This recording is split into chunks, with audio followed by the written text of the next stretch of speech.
સુરતમાં 25 ઓગસ્ટના રોજ સર્જન શ્રી ઇન્સ્ટિટ્યૂટ ઓફ ભારતનાટ્યમ દ્વારા સર્જનોત્સવ 2024 નેશનલ ક્લાસિક ડાન્સ ફેસ્ટિવલનું આયોજન કરવામાં આવ્યું હતું. છેલ્લા 28 વર્ષથી આ ઇન્સ્ટિટ્યૂટ ચાલી રહ્યું છે.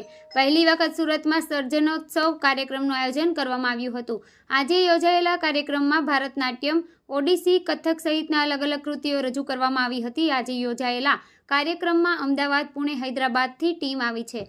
અમારે લોકોને એક મેસેજ આપવો છે કે ભારતનાટ્યમ એ એક દેવાલય નૃત્ય છે અને શાસ્ત્રીય નૃત્ય છે.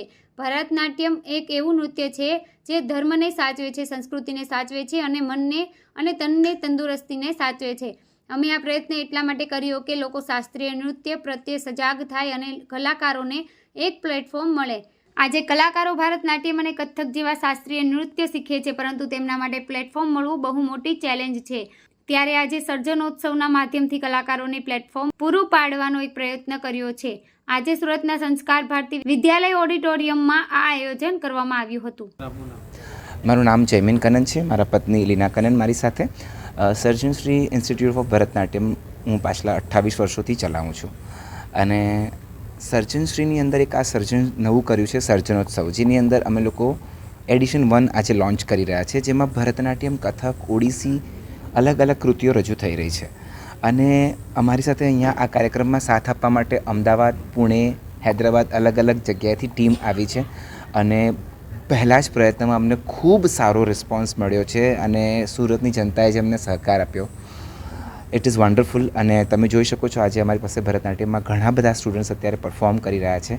તો it's a message for all the people કે ભરતનાટ્યમ એટલે શાસ્ત્રીય નૃત્ય આપણા માટે હંમેશા દેવાલય નૃત્યની એક ફિલિંગ છે અને દેવાલય સાથે જોડાયેલી વસ્તુ છે, જે ધર્મને સાચવે છે, સંસ્કૃતિને સાચવે છે અને સાથે સાથે આપણા મનની અને શરીરની તંદુરસ્તીને સાચવે છે.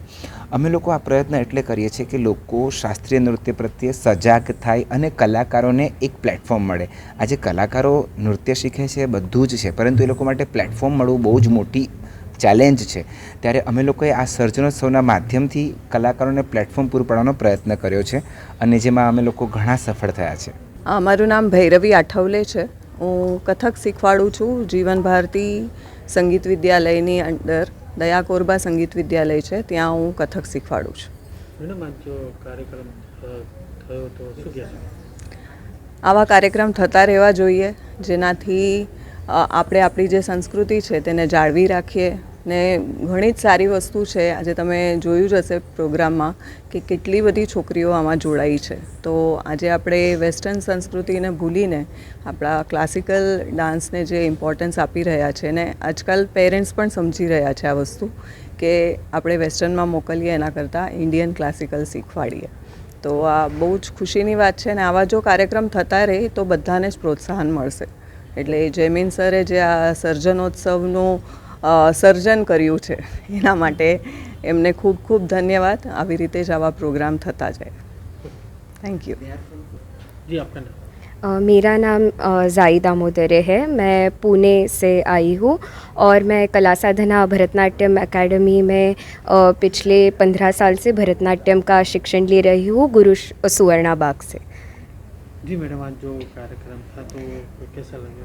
मुझे आज बहुत ही अच्छा लग रहा है कि हम पुणे से इधर आए हैं और जयमीन जी ने हमें इधर बुलाया है सृजनोत्सव में परफॉर्म करने के लिए. सो मुझे और मेरी दोस्त हम दोनों बहुत ही खुश हैं और प्रिविलेज्ड है कि हम इधर आके परफॉर्म कर पा रहे हैं.